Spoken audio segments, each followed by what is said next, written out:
I'm going to walk you through 9 possible ways of forming a collaboration. And before I do, I want you to understand the reason why they're so popular.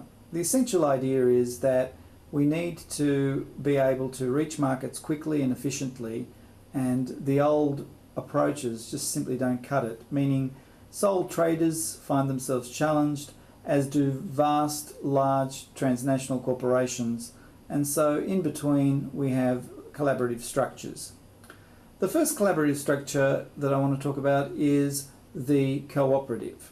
Cooperatives are formed often in rural areas between the fruit growers, say, and the factory that is to put the fruit into a can, meaning that the growers collectively own the factory so that each fruit grower doesn't have to own a fruit factory.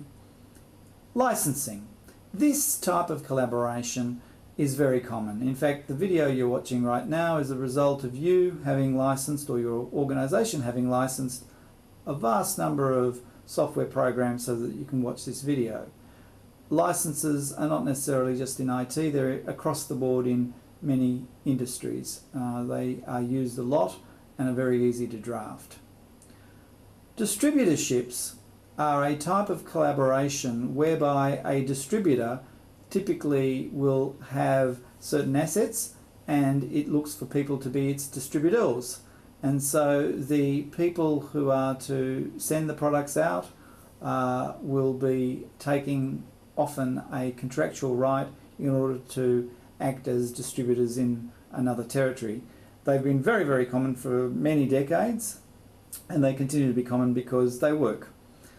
Joint ventures are a different type of collaboration in the sense that they can involve 2 or more parties doing very different things and working together to create value. A classic example is in the mining sector, where one party might own the land, another party might be able to ship the ore that is dug up via a railway line to the coast, and a third party, let's say it's a Chinese or a Japanese company, will be involved in shipping the ore to their country, turning it into metal, and then turning that into consumer goods which are brought back to Australia.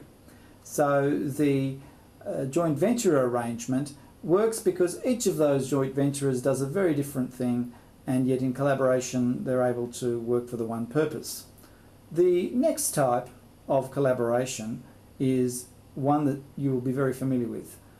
This type of collaboration involves people who own certain rights, being the franchisor. Usually the franchisor will own more than just a trademark. They'll have a business system, they will have various advertising and marketing stratagems in place, and then the franchisee takes a franchise license agreement for the relevant bundle of rights and is able to then run a franchise anywhere. Franchises have proved themselves to be extremely popular in Australia and are just another type of collaboration. Outsourcing is a type of collaboration that is commonly talked about when we're talking about large organisations, but even small organisations can be involved in outsourcing, because essentially outsourcing is the ability to be able to send out one of the functions in your business to external parties to deal with. You might outsource, therefore, your marketing needs, your legal needs, your IT system, even your bookkeeping. And so outsourcing is another way of forming a relationship with an external party that is more in the nature of a collaboration than a one-off contract. Strategic alliances have a different characteristic to the ones that we've talked about earlier, and that is that they can often be very short-term collaboration arrangements designed for achieving a very strategic result. And once that result's achieved, then maybe the purpose of the strategic alliance can end.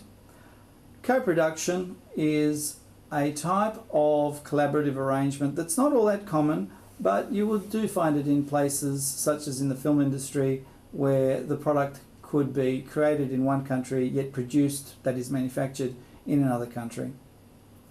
Now this is a type of collaboration you're probably very familiar with.